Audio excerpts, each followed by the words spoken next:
daycare you trust your child with your child's life could be putting your little one at risk. A Call 6 investigation found providers across the state violating fire code, serious concerns like blocked exits and no working smoke detectors. An Indiana father knows the danger all too well. His daughter died in a daycare fire, and tonight he's speaking for the first time.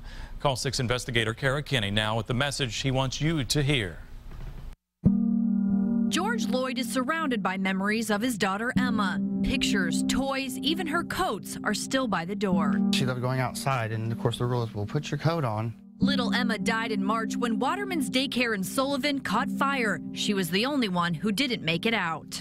I feel like maybe I let her down. Dad wasn't there.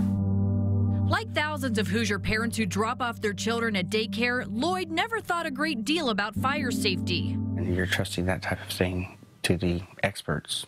The fire chief says the fire likely started when something fell on the baseboard heater and caught the couch on fire. When we stopped by, the daycare's owners didn't want to talk. When was it demolished?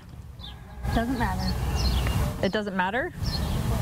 You guys don't need to be here. The state inspected Waterman several months before the fire and did not find any fire-related violations. Nothing was found in 2011 or 2012 either. But Emma Lloyd's death and her father's call for improved safety prompted the Call 6 investigators to learn more about fire safety at daycares, as well as the inspection process. In Indiana, daycares receive a fire inspection once a year. I would check the fire extinguisher, make sure that it has a current inspection on it. The state fire marshal's office is in charge of inspecting centers like the day nursery as well as ministry daycares. So you can see here we have a good clear path to the exit. The Family and Social Services Administration handles fire safety checks at home daycares like Kelly's Exclusive Childcare, who let us inside during an inspection. Most important thing, get the children out. We wanted to find out what fire inspections turned up at the 4,000 daycares across the state over the last year. We found violation after violation, more than 1,800, including those that make it hard for kids to get out safely, like a blocked exit at Zetta's Place B on the east side. We're just here to find out how that happened. Okay, I don't want to be on the news or nothing. Nancy Reese's home daycare was also cited for blocked exits. Can you tell us how the blocked exits happened? I'm not willing to talk about it. I just don't want to talk. FSSA cited Super Sitters and Fishers in 2011 and again in February for a very serious fire safety violation. Inspectors found children in the basement with no way to get out. The only exit was a staircase blocked with a gate. What can you say in response to these violations regarding kids not being able to get out?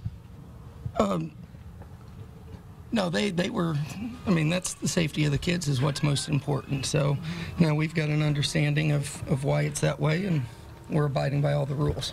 Super Sitters is now on probation with the state. So kids are not in the basement anymore? No. Just My Size Academy was cited for not documenting fire drills, fire extinguishers and fire alarms past due for inspection, and exit signs and emergency lights not working. When the previous director left, we lost all our paperwork.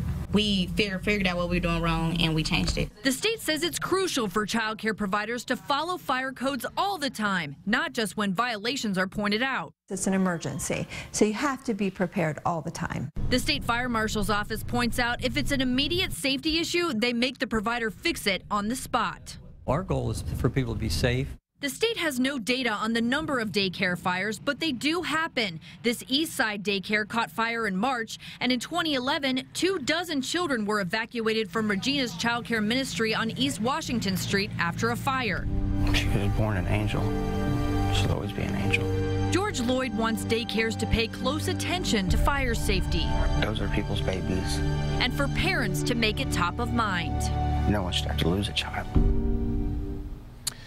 Now, all the daycares we talked with told us they fixed the issues immediately, and the state says they keep re-inspecting until a provider comes into compliance. The state fire marshal can also levy fines. As for the FSSA, they cannot fine a provider, but they have the ability to revoke or deny a provider's license. Now, if you want to check the safety of your child's daycare, you can look at their recent inspection reports. Just head to our website, theindychannel.com, where you can find out if your daycare has been cited for fire safety issues.